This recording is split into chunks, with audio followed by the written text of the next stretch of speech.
बहुत समय पहले की बात है। एक राज्य के छोटे से गांव में सुंदरलाल नाम का एक गरीब किसान अपनी पत्नी सुमन और बेटा सचिन के साथ रहता था। सुंदरलाल खेती करके अपने परिवार का भरण पोषण कर रहा था। एक साल से बारिश ना होने के कारण उसके परिवार का गुजारा करना मुश्किल होने लगा था। इसी बात से चिंतित होते हुए सुमन ने सुंदरलाल से कहा, सुनिए जी, अब घर में खाने का कुछ भी नहीं बचा। राशन भी बस 1 या 2 दिन ही चलेगा। सुंदरलाल भी परेशान होकर बोला, क्या करे भाग्यवान, इस साल तो बारिश हो ही नहीं रही। लगता है इंद्र भगवान हम किसानों से नाराज हैं। बारिश का तो नामो निशान ही नहीं है। सुमन बोली, पर यह बात हमारा पापी पेट तो नहीं जानता है ना। इसे तो भोजन देना ही होगा, नहीं तो यमराज खुश हो जाएंगे और अपने पास बुला लेंगे। सुंदरलाल ने कहा, हाँ भाग्यवान, तुम ठीक कह रही हो, पर चिंता ना करो, मैं कहीं ना कहीं से खाने का कुछ इंतजाम कर ही लूंगा। सुमन ने कहा, आप किसी चीज का व्यापार क्यों नहीं शुरू कर देते हैं जी? अब सिर्फ खेती के भरोसे ही तो नहीं रह सकते ना। जो भला कुछ मुनाफा हो जाए व्यापार से। सुंदरलाल बोला, हाँ, मैं भी यही सोच रहा हूँ, पर व्यापार करने के लिए पूंजी चाहिए, और वह कहाँ से लाऊंगा? सुमन ने कहा, क्यों ना आप उस धनीराम सेठ से कुछ रुपए उधार ले लो, और जब व्यापार में मुनाफा होगा तो लौटा देना उसे। सुंदरलाल बोला, ठीक है भाग्यवान, आज ही मैं धनीराम सेठ के पास जाता हूँ। ऐसा बोलकर सुंदरलाल धनीराम सेठ के पास पैसे उधार लेने के लिए चल पड़ता है। धनीराम सेठ ने जब सुंदरलाल को अपने घर पर देखा तो बोला, आओ आओ सुंदरलाल, बोलो कैसे आना हुआ?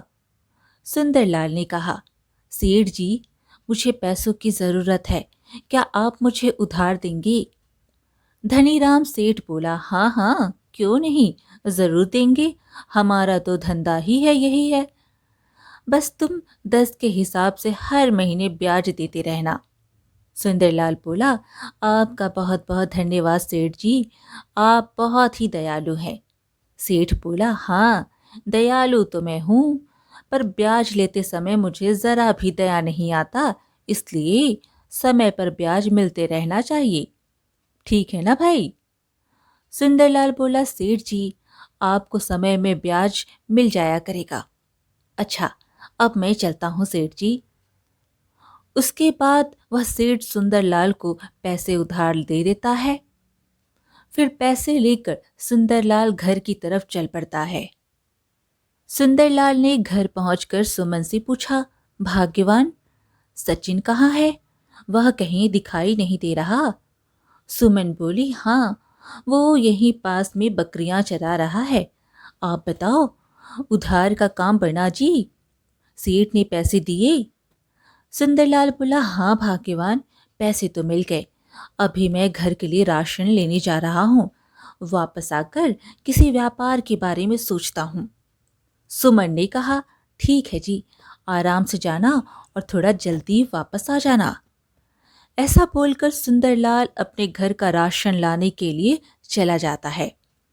वहीं दूसरी तरफ उस राज्य की राजा के दरबार में भोला नाम का आदमी आया और राजा से कहने लगा, अनर्थ हो गया महाराज, हमारे गांव के जंगल में एक शेर आ गया है और वो गांव की तरफ कभी भी आ सकता है। कृपया आप हमारी रक्षा करें महाराज, रक्षा करें। राजा ने अपने मंत्री से कहा, मंत्री जी, जल्द से जल्द शेर को पकड़ने का इंतजाम किया जाए। किसी भी मासूम की जान नहीं जानी चाहिए। मंत्री जी बोले, ठीक है महाराज, आप निश्चिंत रहें, हम जल्द से जल्द उस शेर को पकड़ लेंगे। ऐसा बोलकर मंत्री अपने साथ कुछ सैनिकों को लेता है और उस शेर को पकड़ने के लिए जाने लगता है। मंत्री सीधे जंगल पहुंच जाता है जहां वो शेर सो रहा होता है। मंत्री जी शेर को देखकर डर के मारे बोले, अरे बाप रे, यह तो बहुत खूंखार शेर लगता है। यहाँ से जान बचाकर भागने में ही भलाई है। तभी सैनिक ने कहा, पर मंत्री जी, उन गांव वालों का क्या होगा? अगर यह शेर गांव पहुंच गया तो गांव वालों की जान भी जा सकती है मंत्री जी। मंत्री ने कहा, गांव वाले तो बाद में मारे जाएंगे। अगर हम लोग अभी नहीं भागे तो मुफ्त में शेर का शिकार बन जाएंगे। भागो यहाँ से। मंत्री ऐसा बोलकर अपने सैनिकों के साथ वापस राजमहल की ओर चल जाता है। मंत्री महल में पहुंचकर राजा से बोला, महाराज, वह शेर तो बहुत ही खूंखार है। हम चाहकर भी उस शेर को नहीं पकड़ सकते महाराज। राजा ने कहा, अरे, यह आप क्या बोल रहे हैं मंत्री जी? आप तो बहुत बड़े कायर निकले। प्रजा की रक्षा करना ही हमारा परम कर्तव्य है, भले उसमें हमारी जान ही क्यों ना चली जाए। और आप उन्हें संकट में छोड़कर चले आए यहाँ। मंत्री ने कहा, मुझे माफ कर दे महाराज, मैं उस शेर को देखकर डर गया था। पर आप चिंता ना करें, वह शेर घने जंगल में है, इसलिए वह आज गांव की तरफ नहीं जा सकता। राजा बोले, ठीक है मंत्री जी, आप सभी जाकर बड़े पिंजरे का प्रबंध कीजिए। कल सुबह होते ही हम खुद उस शेर को पकड़ने जाएंगे। मंत्री ने कहा, जैसी आपकी आज्ञा महाराज, मैं अभी पिंजरे का प्रबंध करता हूँ।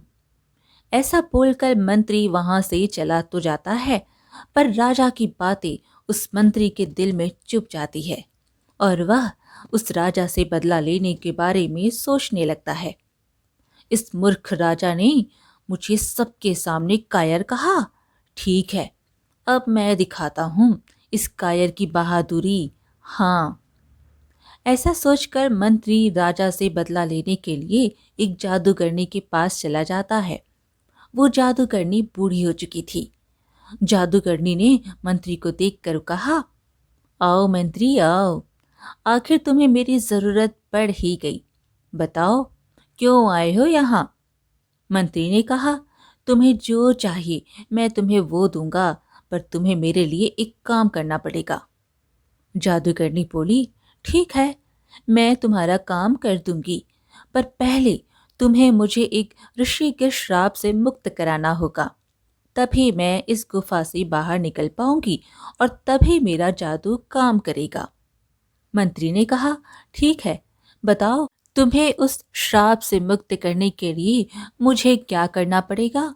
बताओ। जादूगरनी बोली, इस गुफा के बाहर तुम्हें एक तालाब मिलेगा।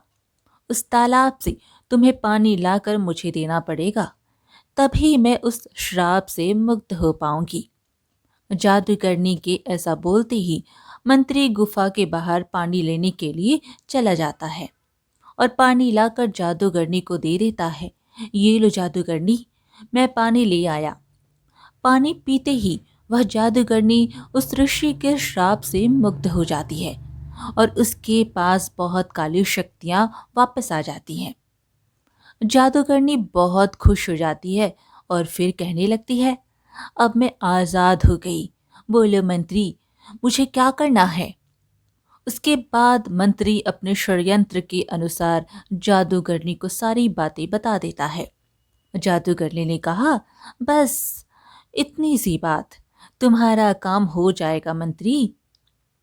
इधर महल में जैसे ही महारानी को शेर के बारे में पता चला, वो राजा से कहने लगी, महाराज, कल मैं भी आपके साथ जंगल जाऊंगी। मैं भी उस शेर को देखना चाहती हूँ। राजा बोले, नहीं महारानी, कल आपको जंगल नहीं ले जा सकते, वहां खतरा है। वैसे उस शेर को पकड़कर हम राजमहल ही लाएंगे महारानी। रानी ने कहा, ठीक है महाराज, जैसे आपकी इच्छा, मैं राजमहल में ही देख लूंगी उस शेर को। अगले दिन राजा का सैनिक एक बड़ा सा पिंजरा लेकर राजा के साथ जंगल की तरफ जाने लगता है। जंगल में पहुंचकर राजा सैनिक से बोले, बस यहीं पर रख दो पिंजरा, देखते हैं आखिर वो शेर कैसे बचता है? तभी मंत्री ने डरते हुए कहा, पर महाराज, इसमें कुछ मांस भी तो डालना पड़ेगा ना। बिना मांस के कैसे फंसेगा वह शेर? राजा बोले, तो इसके अंदर आपको डाल देंगे मंत्री जी। आखिर आपका डर भी तो भगाना है ना। मंत्री बोला, महाराज, वह शेर तो मुझे कच्चा चबा जाएगा। डर भगाने से पहले तो मेरी जान ही निकल जाएगी। राजा हंसते हुए बोले, अरे मंत्री जी, हम तो मजाक कर रहे हैं। ऐसा कीजिए, कहीं से कोई जानवर पकड़ लाइए, उसी का इस्तेमाल करेंगे हम। मंत्री फिर कोई जानवर पकड़ने गया और थोड़ी देर बाद आकर बोला, महाराज, पास में यही एक युवक कुछ बकरियां चरा रहा है। मैंने उससे एक बकरी मांगा तो वह कहने लगा कि वह सिर्फ राजा को ही अपनी बकरी देगा। राजा बोले, अच्छा, ऐसी बात है तो फिर चलिए, उस युवक के पास ही चलते हैं। उसके बाद वह मंत्री राजा को अपने साथ लेकर जाने लगता है। कुछ ही देर में वह दोनों एक गुफा के पास पहुंच जाते हैं, जहां वह जादूगरनी रहती थी। राजा पूछने लगे, यह आप मुझे कहाँ ले आए मंत्री जी? यह तो एक गुफा है, बकरियां कहाँ हैं? मंत्री बोला, थोड़ा सब्र कीजिए महाराज, एक बड़ी सी बकरी आती ही होगी इस गुफा से। मंत्री के ऐसा बोलते ही उस गुफा के अंदर से वह जादूगरनी बाहर आ जाती है और मंत्री से कहती है, बोल मंत्री, अब क्या करना है? इस राजा को यहीं खत्म कर दूं क्या? मंत्री बोला, नहीं जादूगरनी, इस दुष्ट राजा को इतना आसान सजा मैं नहीं दूंगा। पहले तो इसे बकरा बनाकर उसे शेर के पिंजरे में डालूंगा, वहीं पर यह तड़प तड़प कर मरेगा। मंत्री के मुंह से ऐसा सुनते ही राजा क्रोधित हो उठे। दुष्ट मंत्री, आपने यह क्या किया? यही सिला दिया आपने हमारे भरोसे का? हमने आपसे यह उम्मीद तो कभी नहीं की थी मंत्री जी। मंत्री बोला, यह मेरा प्रतिशोध है मूर्ख राजा। तुमने मुझे सबके सामने कायर कहा था ना, अब देखो मेरी बहादुरी। राजा बोले, मंत्री जी, अगर मैं जिंदा बच गया ना, तो आपको मृत्यु दंड से कोई नहीं बचा सकता। मंत्री मुस्कुराते हुए बोला, पर ऐसा नहीं होगा मेरे प्यारे महाराज।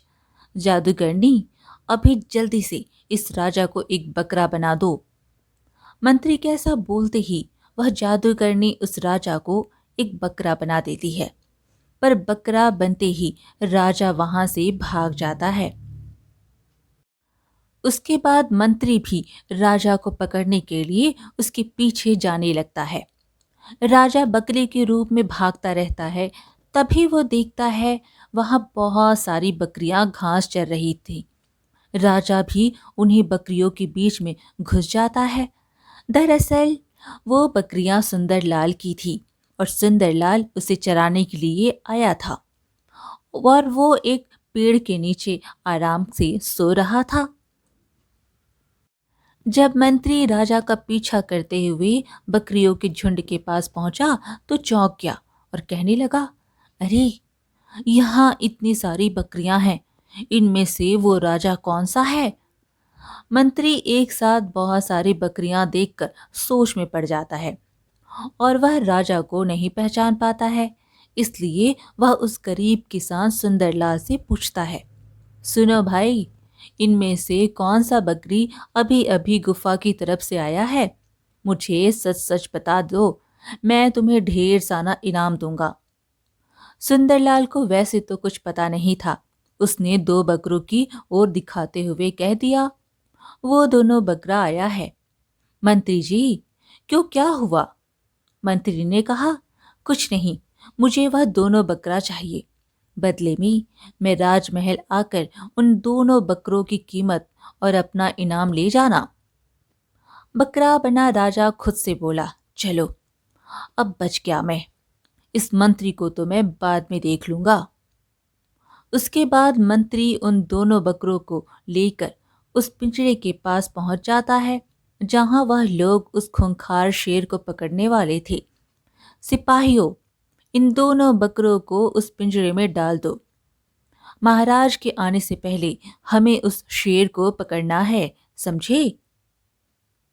सैनिकों ने कहा, पर मंत्री जी, महाराज तो आपके साथ गए थे ना, फिर वह कहाँ रुक गए?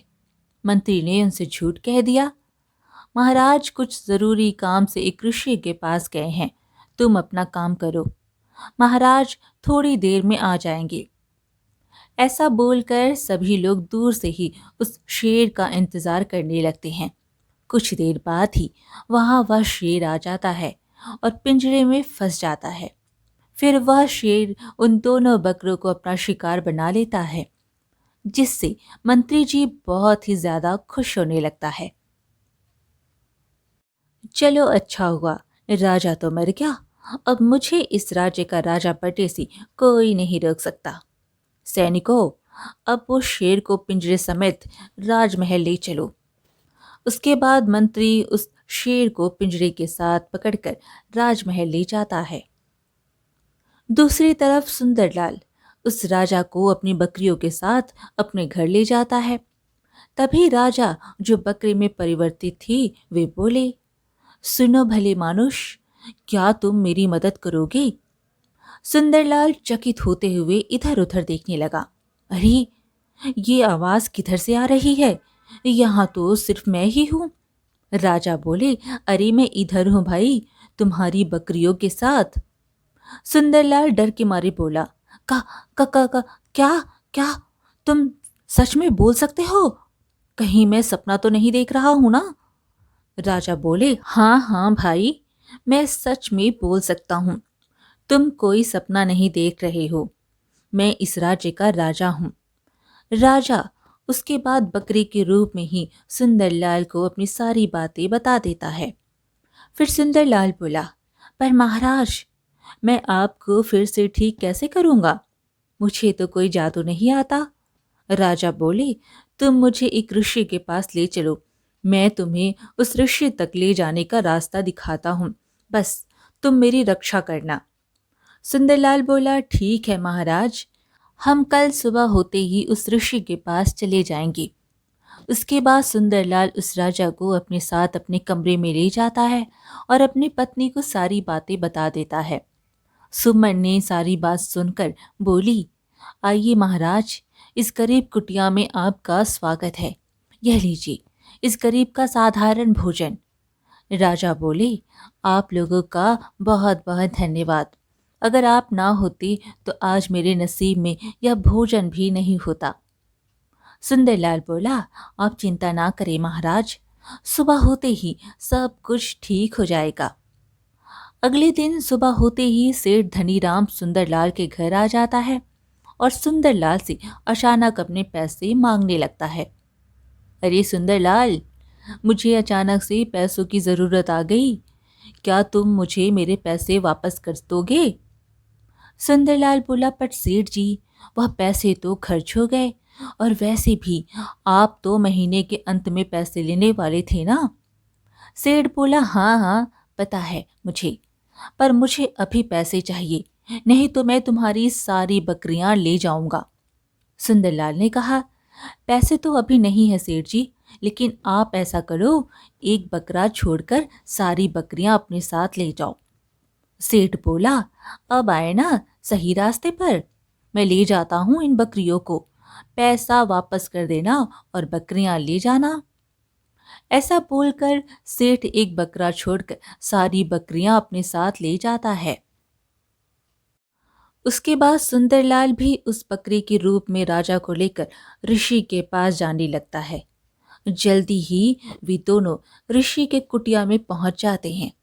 वहां पहुंचकर राजा ने कहा, हे गुरुदेव, कृपया मेरी मदद करें, मेरे मंत्री ने मेरे साथ धोखा किया है, एक जादूगरनी के साथ मिलकर उसने मुझे बकरा बना दिया है। ऋषि ने कहा, हमें पता है, जिस जादूगरनी ने तुम्हारा यह हाल किया है उसे मैंने ही उस गुफा में कैद किया था, पर तुम्हारे मंत्री ने लालच और क्रोध में आकर उस जादूगरनी को आजाद करवा दिया है। तो राजा ने कहा, तो गुरुदेव, अब क्या मैं फिर से मनुष्य के रूप में नहीं आ सकता? ऋषि ने कहा, हाँ, आ तो सकते हो, पर पहले मुझे उस जादूगरनी को फिर से उस गुफा में कैद करना होगा, तभी उसका जादू तुम्हारे ऊपर से खत्म होगा। उसके बाद राजा और सिंदरलाल उस ऋषि के साथ उस गुफा की तरफ जाने लगते हैं जहां पर वह जादूगरनी रहती थी। वे तीनों गुफा के अंदर जाते हैं। तभी जादूगरनी ने उन्हें देखते ही बोलने लगी, अरे मैं मर गई, मैं मर गई। अरे पागल राजा, तुम्हें यही साधु मिला था, किसी और को पकड़ ले आते या अकेले ही आ जाते, मैं वैसे ही ठीक कर देती तुम्हें। ऋषि ने कहा, ठीक तो कर देती, पर तुम्हें कैद करना अति आवश्यक है जादूगरनी, नहीं तो बाहर आकर पूरे राज्य में आतंक फैला देगी तू। ऐसा बोलकर वह ऋषि उस जादूगरनी को अपनी शक्तियों से फिर से उसी गुफा में कैद कर देते हैं। जादूगरनी के कैद होते ही राजा बकरी से अपने रूप में परिवर्तित हो जाते हैं और हाथ जोड़कर ऋषि से कहते हैं, आपका बहुत बहुत धन्यवाद गुरुदेव, आपका यह एहसान मैं जिंदगी भर नहीं भूलूंगा। ऋषि ने कहा, हे राजन, धन्यवाद मेरा नहीं, इस गरीब का धन्यवाद करो जिसने आपको मेरे पास लाया, और हो सके तो इनका उद्धार कीजिए महाराज। राजा बोले, हाँ गुरुदेव, पर सबसे पहले मुझे उस गद्दार मंत्री का उद्धार करना है। ऐसा बोलकर राजा गुस्से में राजमहल की ओर चल पड़ते हैं। राजमहल में जाकर राजा देखते हैं कि उसके सिंहासन पर उसका मंत्री बैठा हुआ है। मंत्री राजा को देखते ही डर जाता है और कांपती हुई आवाज में कहता है, महाराज, आप तो। राजा क्रोधित होते हुए जोर से बोले, दुष्ट मंत्री, तुमने क्या सोचा कि मैं उस शेर का शिकार बन गया? पर यह तुम्हारी भूल थी। मंत्री बोला, भूल? पर मैंने तो आपको खुद उस पिंजरे में डलवाया था, फिर आप बच कैसे गए? राजा बोले, दुष्ट, याद करो, जब तुम उन बकरियों को उठा कर ले गए थे, उस समय उन बकरियों में सिर्फ मेरी ही पूंछ काली थी, पर तुम मुझे पहचान ना सके थे। सिपाहियों, पकड़ लो इस दुष्ट धोखेबाज मंत्री को और हमेशा के लिए इसे काल कोठरी में बंद कर दो। राजा उस मंत्री को काल कोठरी में बंद करवाने के बाद उस गरीब किसान सुंदरलाल को बुलाते हैं जिसने उनकी मदद की थी। सुंदरलाल दरबार में आता है। तब राजा उससे बोले, सुंदरलाल, जिस तरह तुमने हमारी जान बचाई, हम उससे बहुत खुश हैं, इसलिए हम आपको अपना मंत्री बनाते हैं आज से। ऐसा बोलकर राजा गरीब किसान सुंदरलाल को अपना मंत्री बना लेता है और उसे इनाम के तौर पर ढेर सारा धन देता है। अब सुंदरलाल की गरीबी हमेशा के लिए समाप्त हो जाती है, उसका जीवन ही बदल जाता है। आज की कहानी यहीं पर समाप्त हुई। फिर मिलेंगे एक और कहानी के साथ। कहानी पसंद आए तो कमेंट में हरे कृष्णा ज़रूर लिखें और चैनल को सब्सक्राइब करना बिल्कुल ना भूलें। धन्यवाद।